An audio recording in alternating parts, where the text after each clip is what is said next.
So let's go over to France.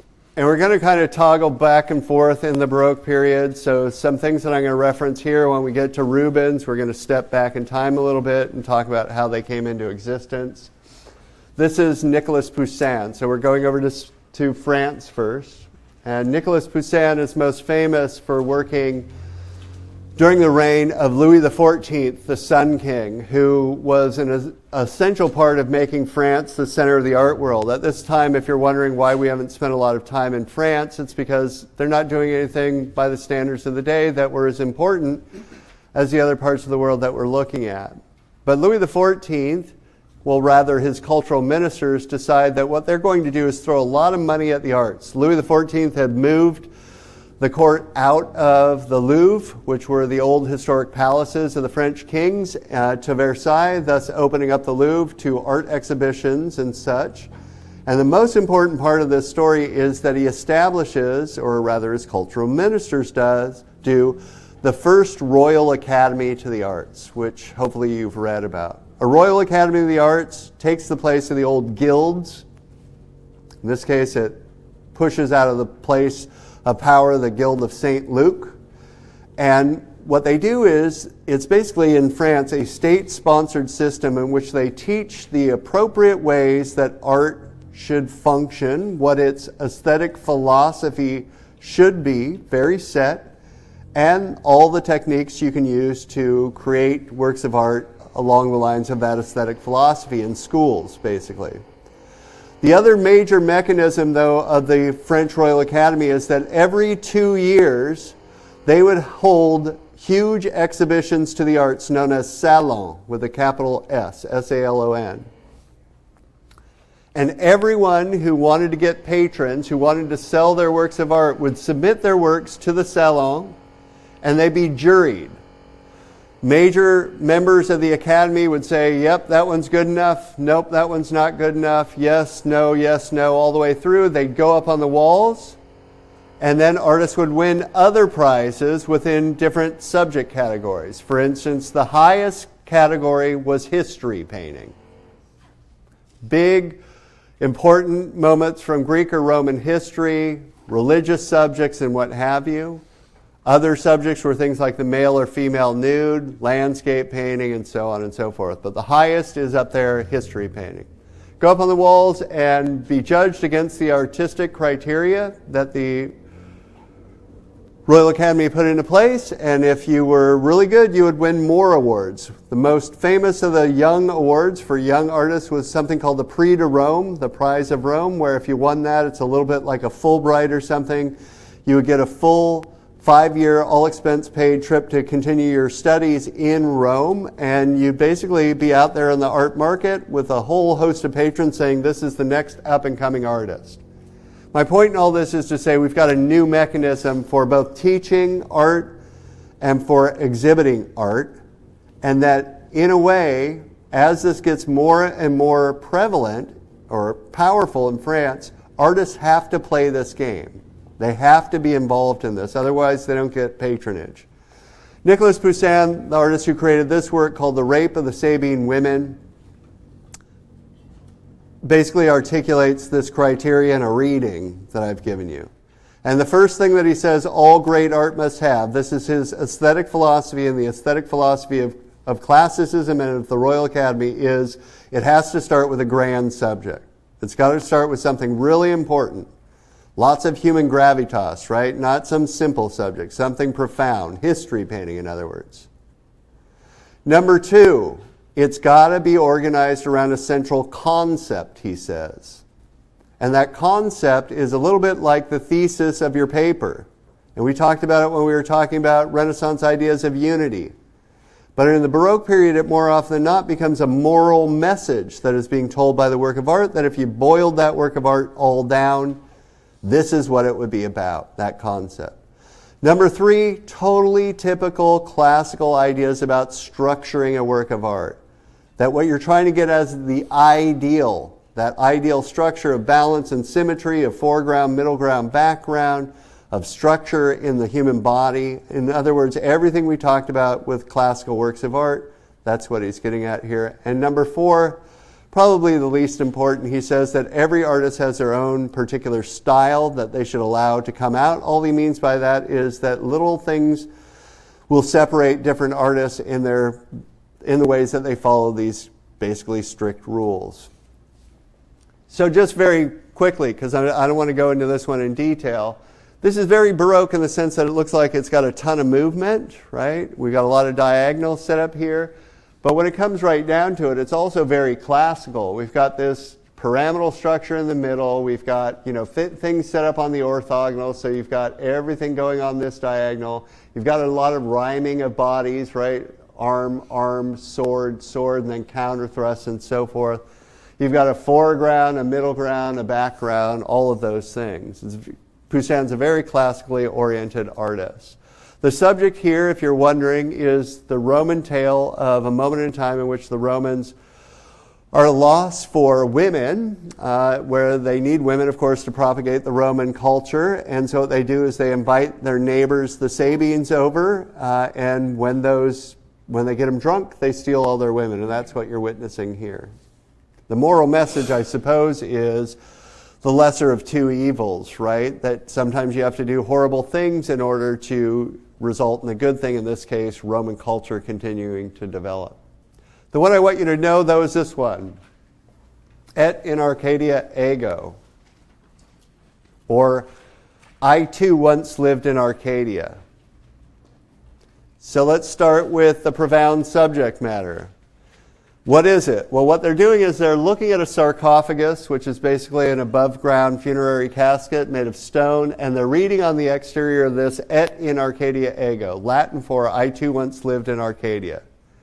Arcadia is utopia, right? Arcadia is paradise.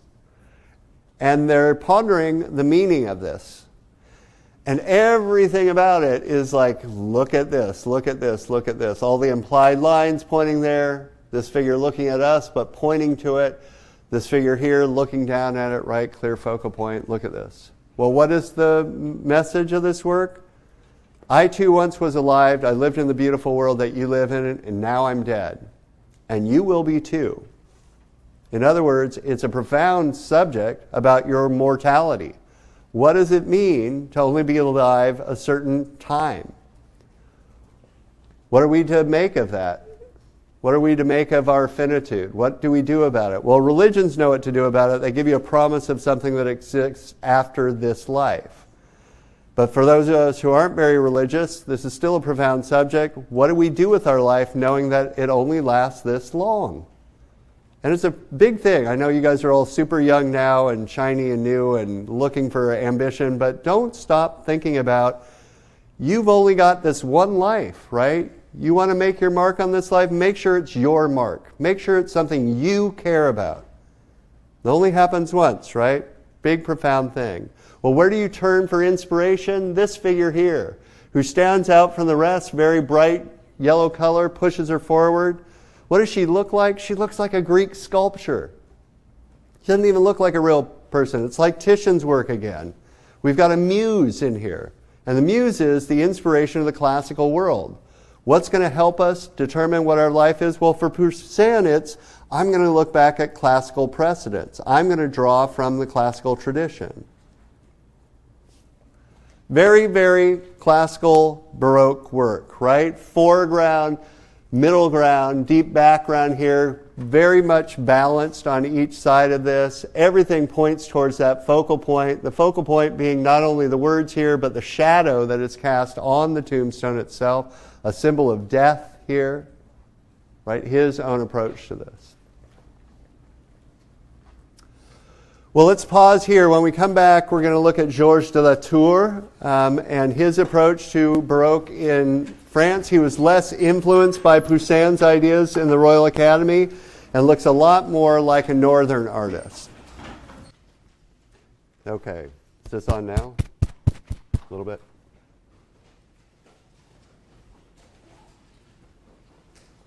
So we left off last time. We had just started moving into the French Baroque, and we talked a little bit about Nicolas Poussin and the French Royal Academy. Make sure you do the reading on that, the little Jansen reading, to catch you up on this major thing that happens at this time in France, which is the establishment of the first of the French Royal Academies, or the first of the National Royal Academies. They'll be followed a little over 100 years later in England, and then things like it start showing up in Germany and so forth. And it becomes a major mechanism for spreading the aesthetic philosophy of, in this case, it's a kind of classical Baroque. It's very classical in its orientation. Should sound pretty familiar when you think back to Renaissance ideas, but with a little kind of addition of the type of movement and theatricality that you get in the Baroque. And again, the real reason to know about this is so that when we get to the beginning of the 19th century and late 18th, beginning of the 19th century, and you're wondering, why we have another return to classicism and what all these movements are that fight against it, that end up being the modern movements, the Royal Academy is the big thing you need to know about. You need to know that that's in the backdrop. In any case, painting around the same time as Poussin, but less influenced by classical ideas and much more influenced by things that you have greeted in terms of Northern Renaissance ideas, is this artist. This is Georges de la Tour, and you're looking at a work here called The Education of the Virgin. And I just want to ask you a simple question, and at this point you should know a general series of answers to this. How does this work look and represent a subject differently than anything you've seen before? Can anyone just holler out? I mean, who are we looking at here?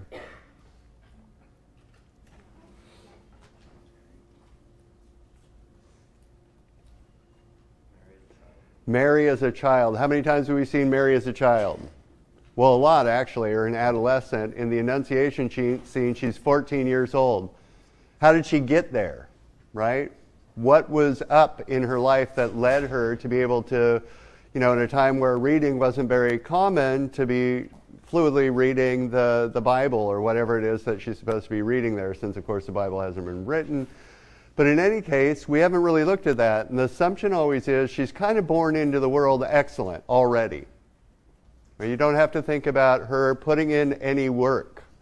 But remember what we said, that a part of the rise of the Renaissance, and it continues on all the way through the Enlightenment period that's coextensive with the Baroque period, is humanism. And a big part of humanism is saying we need to work hard for what we achieve. It's a rebuttal of the old idea of natural elitism, that people are born into the world better than other people, and those are the people who should rule, and those are the people who achieve. And we have seen a lot of that, in particular, when you continue to represent these religious subjects. You represent Christ, and remember him in Raphael's work? He's like, I don't know what he is. He's 9 months old at most, and he's already blessing everyone. Like, oh, dude, I got you, I got you, I got you. I know everything already. But humanism would say what we really want to extol is the idea you need to work hard for what you achieve. You need to work hard to educate yourself, and that's what we're witnessing here. So on the trend, if you're thinking about this stylistically, rather than in terms of kind of the extensions of humanism, you'd say, well, this work is really closer to Northern Renaissance types of philosophies about what art should be. It represents a religious subject, but it represents it in a very relatable way. Mary and her mother Anne here, St. Anne, look suspiciously like contemporary French people wearing contemporary French clothing.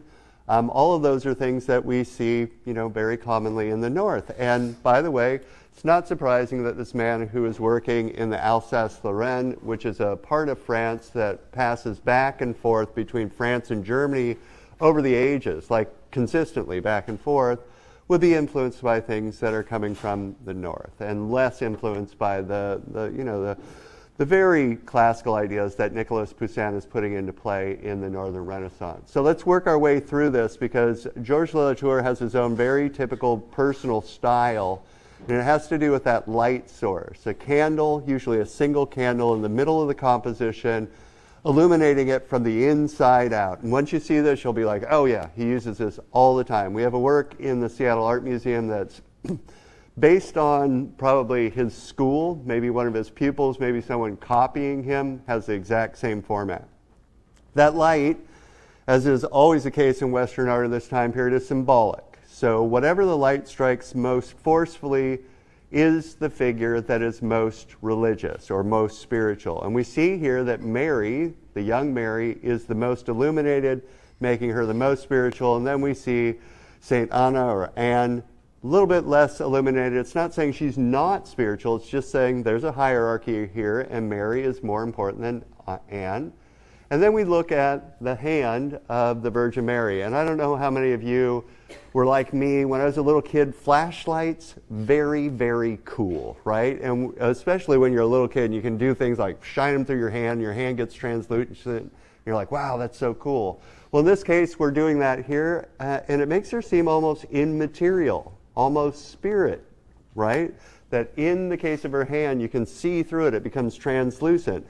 She's not quite entirely material. She has that spiritual essence to her and so forth. Then there are all these little anecdotal things that are so wonderful, right? I think I've said before, of course at this time, had Mary been taught to read, she would have been taught to read using scrolls. There aren't books around. They're not binding things in this way. And she would have been reading the Torah or something that later gets incorporated as part of the Old Testament. But here we go book. And that's, again, to make it relatable. People of this time period, remember, are starting to read more than they ever had before. With the invention of the printing press, right, movable typeface is starting to be, proffered around at this time period too. They are constantly translating the Bible into local dialects during this time period as well for the first time. Right before this, you had to read Greek or you had to read Latin or you had to read Hebrew, and no one did, or very few did, and now you can read it in your local dialect. So reading, literacy starts to be picked up, and it's playing to that part of the context as well. And she's reading like a little kid reads.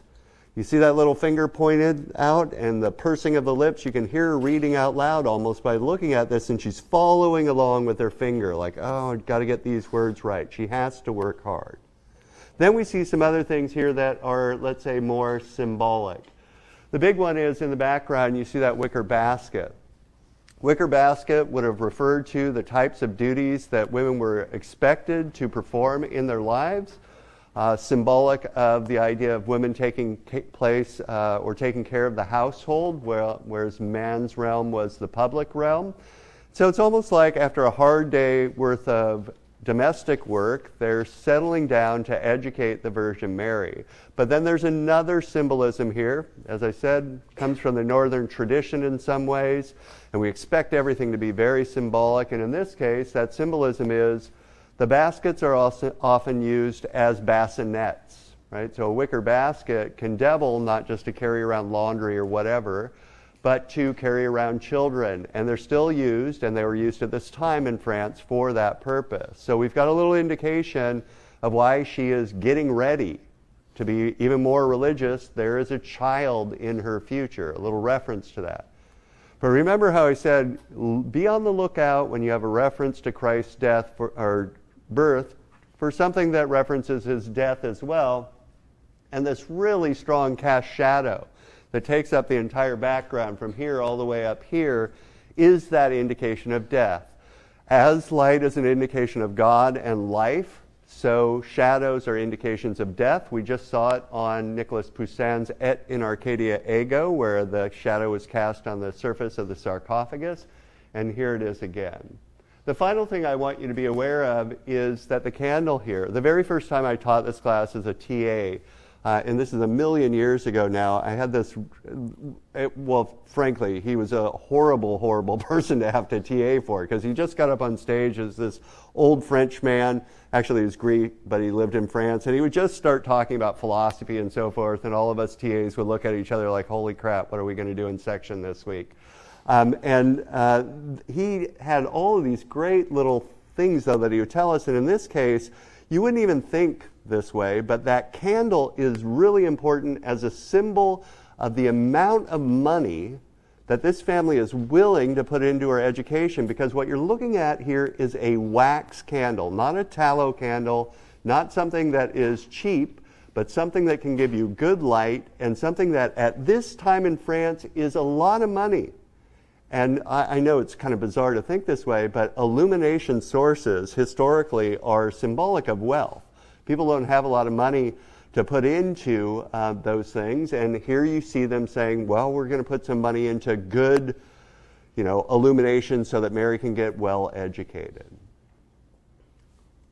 Let's see if you can do this one. Same kind of theme, another one by Georges de la Tour called Joseph the Carpenter. So turn to your neighbors and tell me what this work is saying, how you interpret this work of art. Turn to your neighbors.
Okay, so what looks really familiar? You've seen one Georges de la Tour. Can you apply ideas that you saw or I talked about in that one to this work?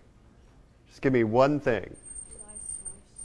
Light source. So we have the same illumination source, a single candle, center of the composition. Who gets illuminated most? Did someone say Joseph? Who's that? Who's that? Okay, we got Jesus here, right? That's JC. You got to get this right. This is a father and son situation. If you get this one wrong, that midterm's going to be hard on you.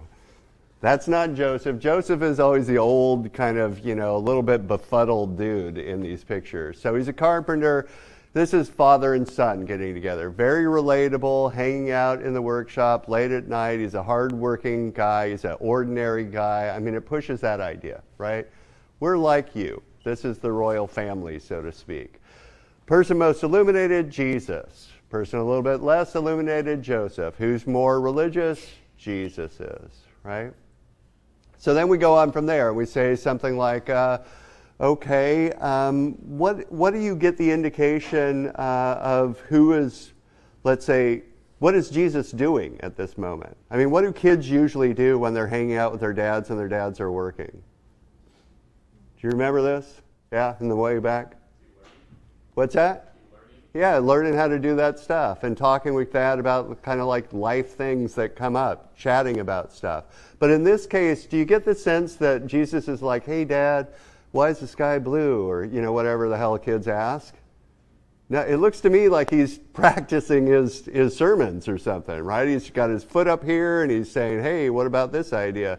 Joseph's probably like, man, this kid, what's with this kid, right? So I get the idea of kind of foreshadowing of what he's going to go on to do. That he's already kind of preaching or giving his ideas about things, even though he's ordinary. Then we go on from there, and you're going to expect to see some symbolism. So you got this thing that looks like a modern-day 4x4. What is it going to make people think about? A cross, crucifixion, right? And especially since it's an auger bit, and it's coming up here, and you even have a crucifixion kind of, symbol there, that cross member there. So kind of typical stuff for Georges de la Tour, making you think about these people in a relatable way as young children, having to learn, going through some of the similar processes that anyone else would go through, father and son and so forth. One of his favorite subjects, though, where, I mean, he made a mint off of this, and I have a very, very soft spot for Mary Magdalene as a character. She's incredibly fascinating to me.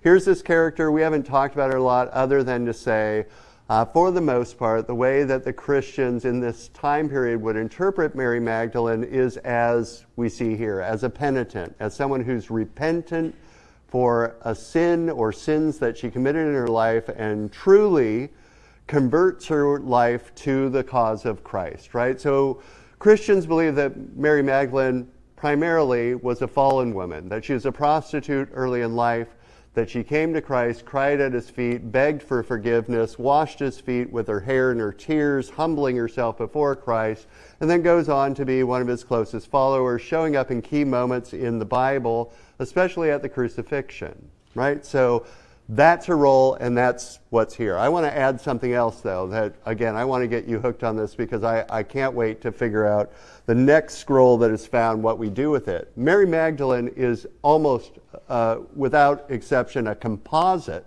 of at least 3 different characters in the Bible, all named Mary. It would help us all out if they stopped naming everyone Mary, by the way. So everyone's named Mary, and she's this fallen woman early on. Then she's another woman who shows up later on in the story. And finally, she's this figure who shows up at the crucifixion. And what we believe is, or what theologians often believe is, historically, this is one of those women, the one that shows up at least in the crucifixion scene and later in his ministry, who is a rich Jewish supporter of Christ, and that she's following him around, knowing exactly what he's talking about, has her own ideas about his ministry. And if you read the Dead Sea Scrolls, for instance, the sermon or the kind of gospel of Mary Magdalene gives you a totally different picture of what the ministry of Christ is all about. And it's a very kind of mystical, very Eastern-oriented view, and I find her really interesting. When the church fathers come around and they kind of compile the New Testament, one of the things that they take out are a whole host of gospels that conflict with one another. And of course, Mary Magdalene's isn't even known at that time period. And it's just a story about guys. So you don't really hear the story about the role of women in this, but they're there all the time. And it makes you wonder, what was their real role? What was their place in this story?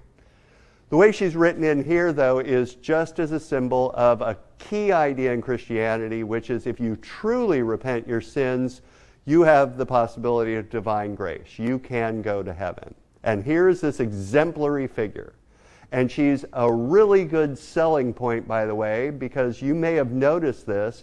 Mary Magdalene is not only like perfectly following Christ, she's properly sorrowful at his death, but more often than not, she's kind of hot, right? They make her kind of pretty, they make her sexy, they add that into the story so that she's got that kind of appeal. And they can't do that with some of the other characters in the Bible. Can you imagine, the Virgin Mary, for instance, showing a shoulder or something? It's like, nope, don't do that. But this can add that into the story. And over and over and over again, you'll see this. So here she is, she's sitting at her table, acting the part of an ascetic. Remember this term, ascetic, which means someone who divorces themselves from worldly interests, material interests, and just devotes themselves to their spiritual calling. She's the perfect example of this. After his death, that's what she does. Here she is contemplating death. It's a memento mori in the foreground, a skull. And then you see and it's sitting on a Bible again. You got that single flame illuminating her, and she's thinking about, spirituality. And then in front of her is something that you kind of have to see to really get how weird these things are. That's a reliquary. How many people have, they're primarily the places you'll see these are in Europe, although many traditional societies have something pretty similar. How many people have seen a reliquary before? Right? And so you're walking by, and tell me if this is kind of matches up with your story. You'll see a beautiful, beautiful case, a box, usually with gorgeous glass, and there's like giant jewels all over it. And you're like, holy crap, that's amazing. And you'll walk up to it, you'll look at it up close, and it's like old moldy bones and hair in it. Yeah? So you get up close, you're like, what the hell does this thing hold? And it's like, it's an old dead saint or whatever. And that's what a reliquary is. Every single cathedral has relics in them that are part of either a holy person's body or something that is associated with very holy things like the true cross, or honestly there's some weird stuff out there like the mother's milk, the Virgin Mary's milk, and all the anyway, that's what you get, and they're symbols of, again, spirituality. And you've got one of these reliquaries here with a skull in it. So let's go over to Spain, and we're going to go through some of this more quickly than I wish we could spend time on. This is Giuseppe de Ribera's work called The Martyrdom of St. Bartholomew. And Giuseppe de Ribera was actually born in Spain, but to be honest, he spent the vast majority of his career over in Italy, painting for the Italians. And you have met St. Bartholomew before, although he was less substantial last time you saw him, I think. Does anyone remember where we saw Bartholomew in the way back? Yeah, exactly. He's the self-portrait of Michelangelo is the flayed skin of St. Bartholomew, who was martyred, meaning died for his cause, by being skinned alive. So here you see him right at the moment that he's going to be skinned alive. But I want to turn this over to you. This is an artist who I hope you can recognize is very heavily influenced by Caravaggio. How do you make sense of this work? What is it trying to emphasize about a martyr? How does it do it? Have you seen other pictures of martyrs, someone dying? Yes, you have. You've seen crucifixion scenes, the major martyr. And you've seen multiple different ways to represent martyrdom, someone dying for a cause. And you'll see many more over the course of this quarter. So how does this represent it? What message is it trying to give in the way that it represents it? Turn to your neighbors and share your thoughts.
So what do you think? What stands out to you? Let's just start with something really simple. What stands out to you about this picture?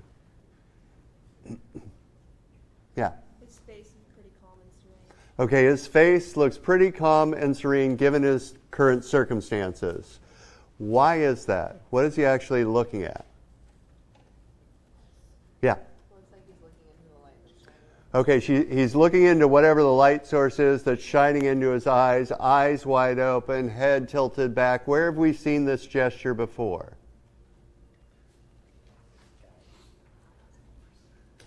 Just saw it. She was lying down. Yep. Saint Teresa of Avila in Ecstasy. He's witnessing the presence of his God. That light is his God. That's all he's locked into. That's all he can see. That's all he can feel. That is the divine light that's going to deliver him. While what's going on around him, I don't know if you can see this. You can't see it very well in this lighting. But so you got kind of, a typical looking older guy, and what he's doing is he's sharpening a knife. And it's not like a shiny, nice knife, by the way.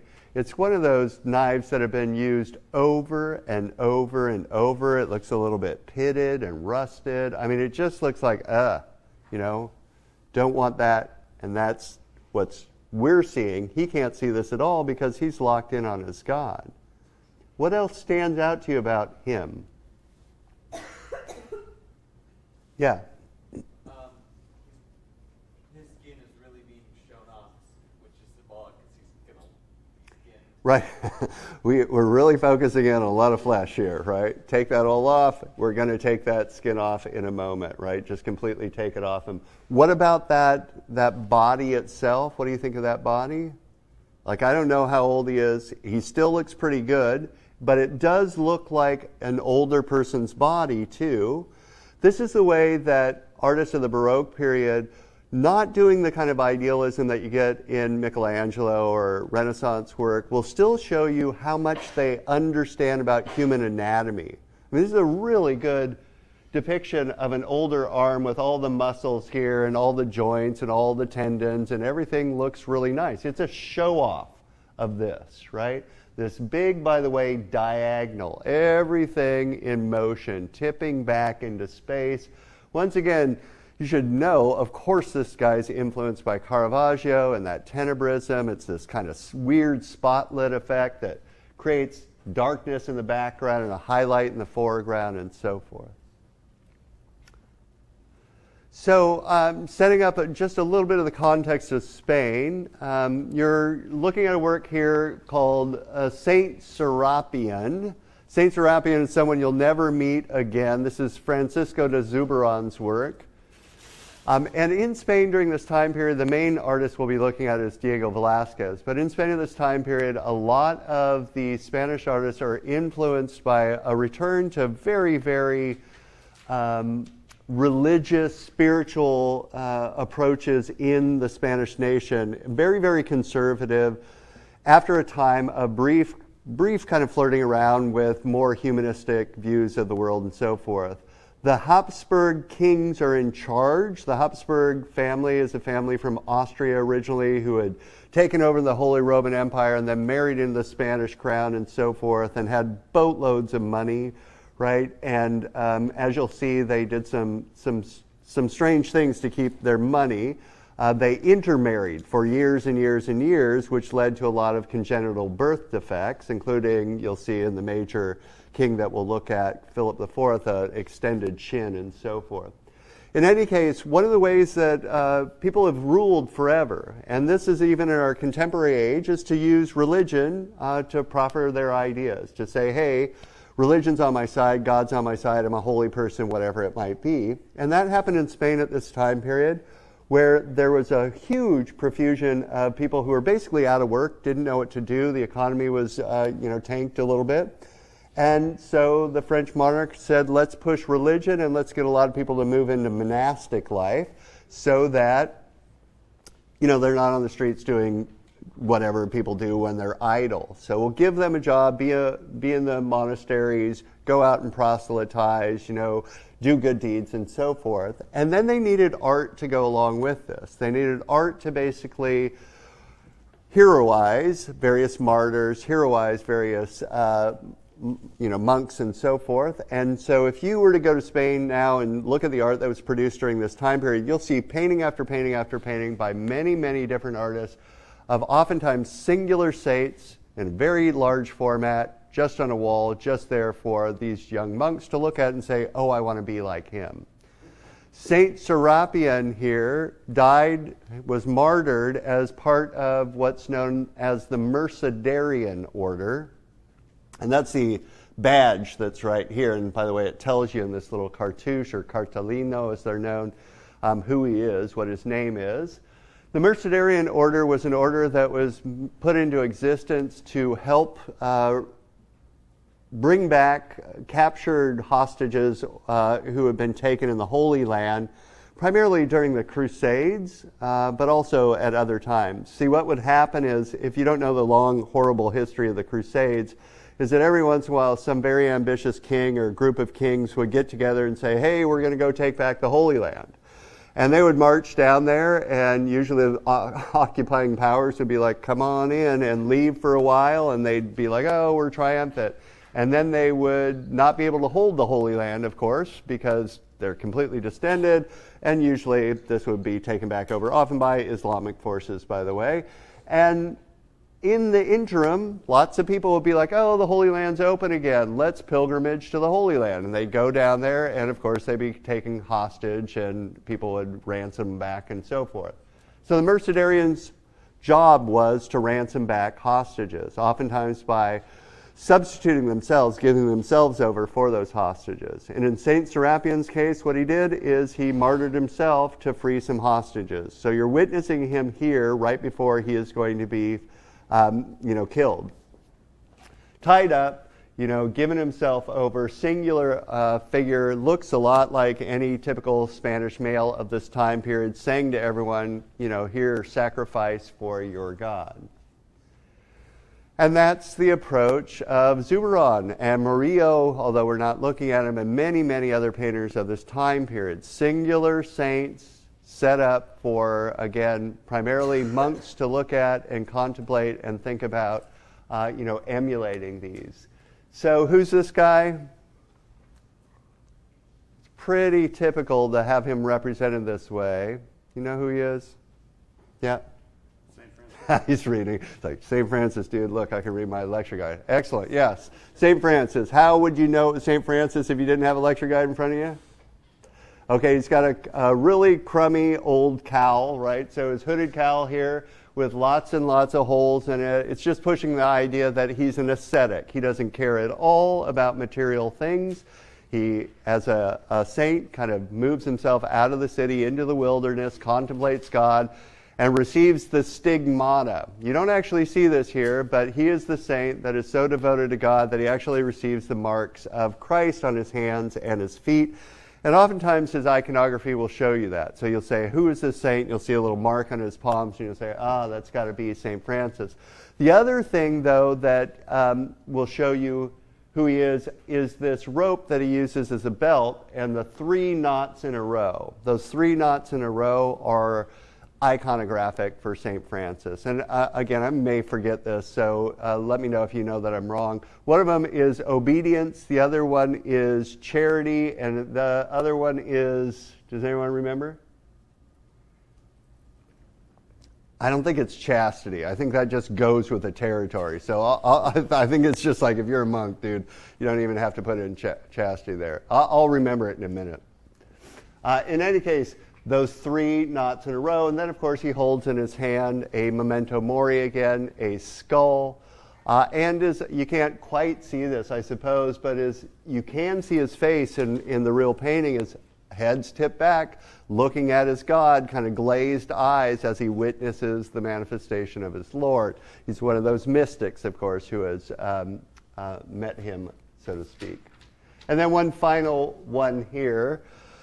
Again, don't want to talk about this, just wanted to show you another example of Francisco de Zubron's work of a crucifixion scene. Here, Christ looks like a typical Spanish guy. There's no one else there to get in his way or make you think about who he is or how he's feeling. He's a solitary, isolated individual set up so that you can contemplate or, perform that imitatio Christi, kind of imagine what this situation must have been like for him.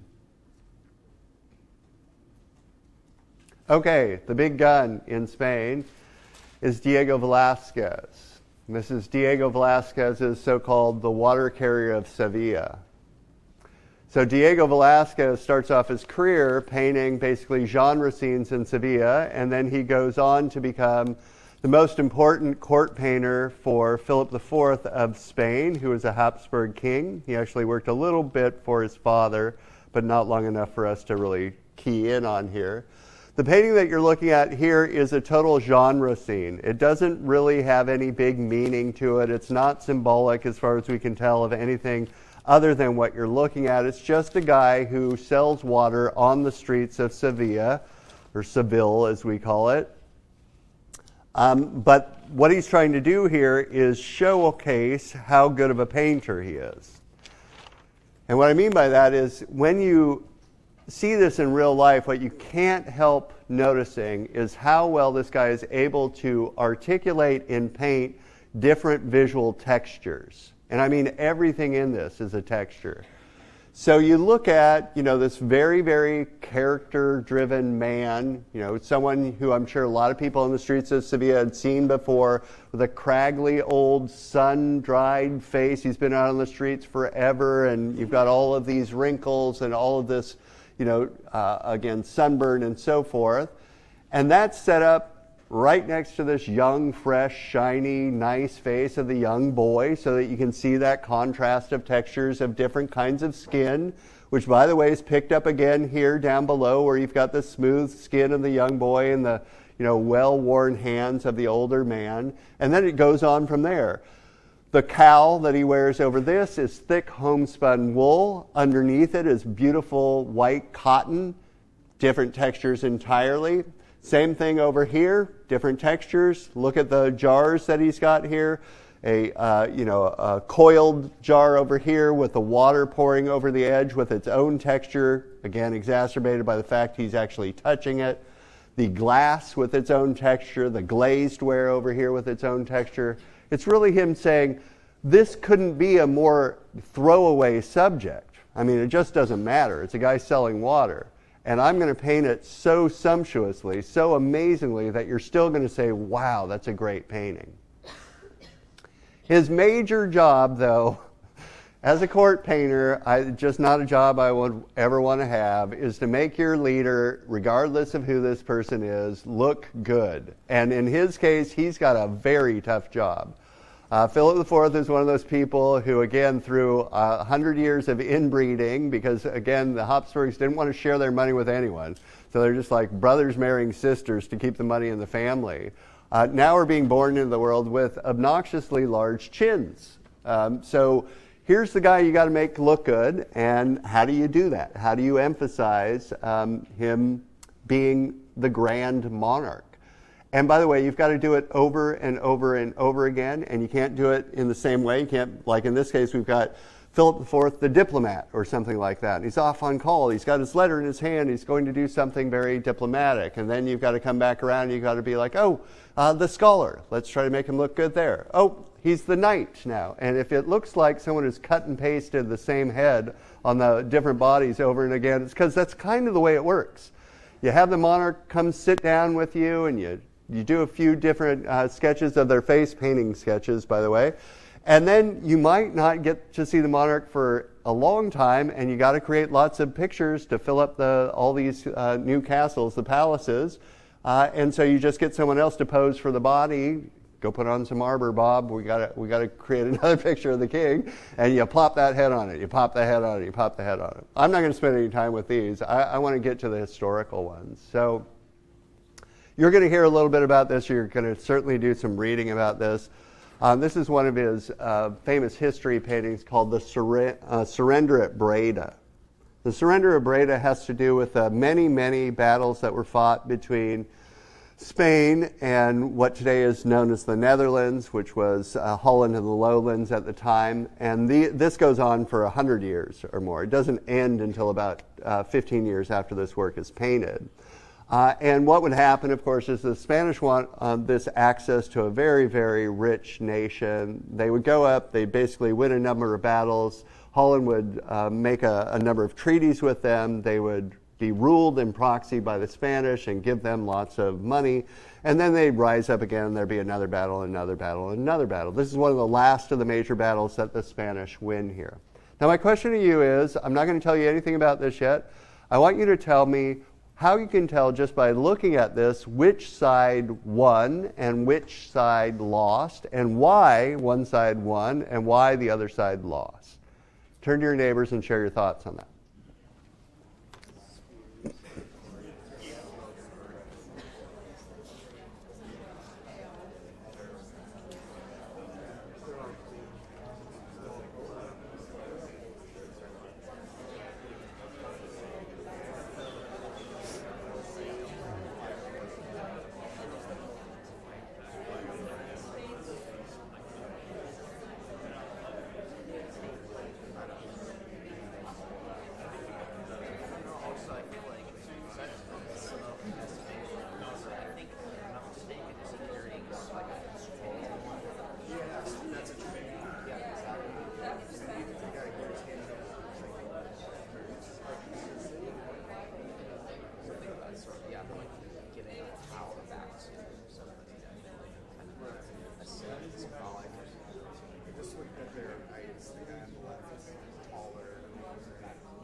Okay, so I mean, maybe it doesn't need to be said, but I'm going to say it anyway. These types of pictures are very rarely historically accurate, right?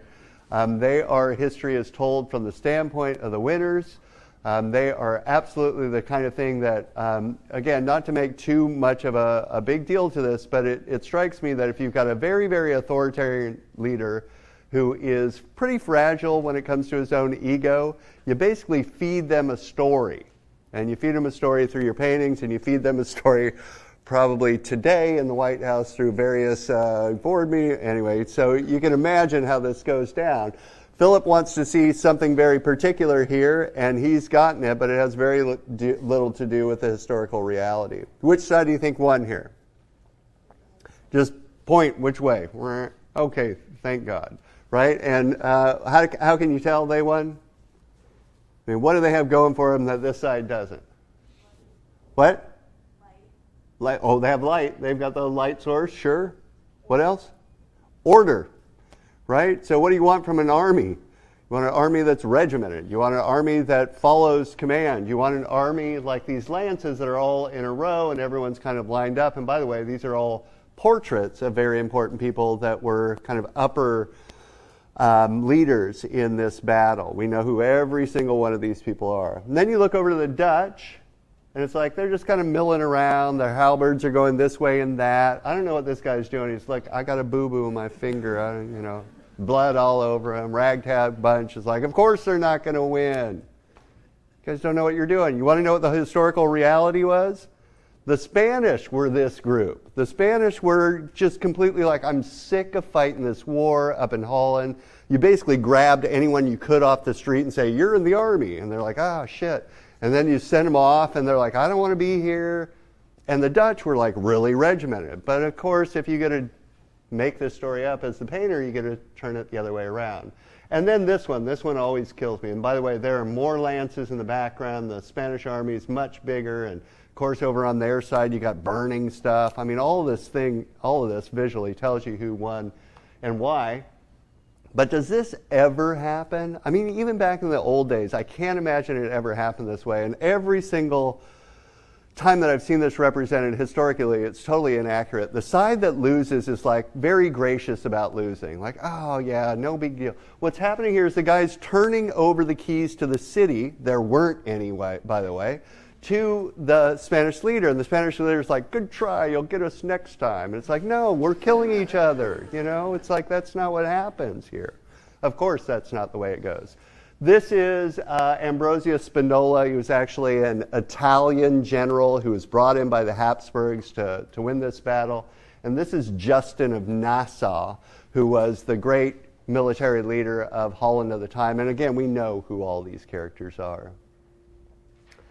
Diego Velasquez was a very international artist in Spain. He traveled to Italy. He had almost a year-long visit from Peter Paul Rubens, who you'll see later. He's very interested in what was going on in the wider world. He was incredibly ambitious for a Spanish painter. He wanted to make his mark on the world. And so when he painted this work, which is called the Rokeby Venus, he was doing something that Spanish artists really weren't very much allowed to do. He was painting a female nude. Spain was quite conservative when it came to female nudes. And this is a weird thing to have to say, but on the one hand, the Spanish monarchs were the major patrons for nude pictures, by the way. Titian spent the last 10 years of his career basically producing for the Spanish court, but they wouldn't allow Spanish painters to paint female nudes. And then they did these weird things, like they go out and they collect some of the oddest things in the world. You know where the Garden of Earthly Delights is? It's in the Prado in Madrid, because some Spanish monarch was like, that's the weirdest sexual thing I've ever seen. I want one, right? And they brought it in, but they're like, no, you can't paint any of these pictures if you're a Spanish painter. I mean, it's not quite that hard and fast, but it is pretty close to that. So when Velasquez paints this work, what he's really trying to do is he's trying to say, I can do this too. I can compete with a Titian, for instance, in painting a female nude. It's just totally typical female nude. Venus supposedly lying on a bed in silks and satins. If you see this in real life, it's very, very touchy-feely, sensual. You can probably see this. Remember, I kept calling this colorist painting, right? Where you've got these really soft edges to things, especially up here. Everything looks like a blur. That's just one layer of paint built up over another layer of paint, built up over another layer of paint, up to like, 20, 30 layers of semi-translucent glazes of oil paint without any contour line, because remember, as I said, this is supposed to appeal to the senses rather than the mind. In other words, he's affecting a style to show he can do it. And, he kind of knocks it out of the park. The big work, though, for Velasquez, the one you have to remember, is this crazy, complicated work of art, usually known as Las Meninas. And I just start with this. You've got a couple of these in the Baroque period that are really interesting. Have you ever been a part of a group portrait or a group photo? Yeah, and you know how these can be just like the world's most horrible thing and very formulaic? Whether it's like, hey, tall people in the back, short people in front, no, crunch in, get closer together, all of that. Painters have had to deal with that forever. Boring, like group portrait. The only thing good about a group portrait is there's 10 people in there that all have to pay you money because they're all getting their portraits done. How can you do it in a way that's interesting? And the Baroque artists started to say, yeah, how can you do this really interesting? And this one is about as interesting as you get. So on the one hand, what you've got going on here is you've got a portrait of this young girl, the princess to be, Infanta Margarita here, right? And her ladies in waiting next to her. These are members of the court, friends of the family, important Spanish people who, of course, send their daughters there to be taught in courtly life and to hang out with the young princess. But then you also have Diego Velasquez here, who is in the picture himself. So it's a self-portrait of him in the midst of painting. And then you go further than that, you see this thing back here. That's a mirror. And the mirror shows you what is in your space as the viewer, and what's in your space are the king and the queen. So all at once, what you have here is a self-portrait, a portrait of the child, and a portrait of the family, including the court life. And that's just the starting point for this whole thing. Spatially, this thing couldn't be more complex, right? How do you even make sense of it? Let's go one step further. The size of this canvas, its scale relative to Diego Velasquez, is almost the same as the scale of the actual canvas to the figures themselves. Or another way to put it is to say, basically what you're looking at is Diego Velasquez somehow painting a picture of the very thing that you're seeing him painting a picture of. That's very cool to me. I'm like, wow, pretty cool, right? Now let's go into the specifics of this. Who is in this? Well, the Infanta Margarita, the ladies in waiting, and then behind them, you see basically tutors, people who are in charge of her education. A man, probably a scholar, the woman here in her habit, teaching her in religious life. You've got an opening up to the background. This figure is someone coming in to tell someone something, that it just opens up the space some more. In the foreground, you have a little person. They would have called her a dwarf at this time. The Spanish court had dwarves in the court, not in the same way that you usually think of it, apparently. It's not like these people were jesters or just made fun of. They're actually very well-respected members of the court, and they had been around in the Spanish court for generations. I'm not exactly sure what got that started. And then another little person over here, and a dog that's kind of being stepped on over here, and so forth.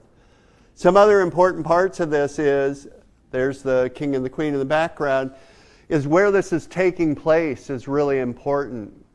This is in El Alcazar, the castle, and it's in the former room of one of the princes who had died. So the son of the Spanish king who had died early in his life, and then this space was given to Diego Velasquez as his studio. And the reason this is important is that for Velasquez, this is tantamount to saying you're part of the family. You're that important that you can occupy the same space as one of our sons. Now, it's not entirely clear how they thought of him, but probably not that esteemed. But he wants to represent it as if I'm part of the family. The other thing that may or may not have happened, and it certainly wouldn't have happened very often, is that the Spanish monarchs come to his studio, all together in order to have their portrait done. It's unlikely that that happens very frequently. Finally, and there's some new evidence about this, on his cloak you see a little cross there, and that's the Order of Santiago. It means that he's been knighted. And for a long time, scholars thought, he didn't get knighted till later on in time, and then he went back and painted this into the painting because he was so proud of it, he wanted to show that. Some question as to when he got knighted these days. He might have been knighted much earlier, and yet the important part is for him to say, look at how important I am to this royal family. The final thing that I always want people to see, because sometimes you get to the 19th century and people all say, wow, what the hell happened? Like, what happened to abstraction? Where did this come from? Why did artists do this? There's no precedent for this at all. And I always want to say there's way more precedent for abstraction than there is precedent for photorealistic classicism, right? There's way more art out there in the history of the world that is abstract, meaning simplified, than there is art that is just about kind of technical, very accurate representations of something that might appear to be photographic. When you get up close on Diego Velazquez's work, this is what it looks like. It's really, really lush, very loose brushstroke. He doesn't try to do anything other than to describe a surface with really, really rapid strokes. And if you're thinking, well, why? Why doesn't he, when I get up close to it, make it look photorealistic? And the answer, I think, is really simple. And I'm going to give you two. One is, this is one of the ways that artists show you how skillful they are. If they can trick you into believing what you're seeing is a real figure with a minimal amount of brushstrokes, how magical is that? When you look at it from afar and you're like, that's a figure, and then you walk up and you're like, oh my God, it's just a couple of strokes here and there. That's even more magical to me than something that's just this incredible skill. The other thing, though, is there's something, it seems to me, really pleasing about just paint itself, just the beauty of the material surface of a painting, more than it just being a representation of something else. And the only way I know how to describe this is, I bet you everyone in here to some degree likes clothing or fashion to some extent, right? And one of the things that you like about that is not like, oh my God, this looks exactly like that. What you like about it is, I love this color, I love this texture, I love this pattern, whatever it might be. I love this material of the leather of these shoes. You don't care that it represents anything else. You just like that materiality, and painters have done that forever. So when this shows up in the 19th century, you're like, where the hell did this come from? Remember, there's lots of precedents for that in the history of art.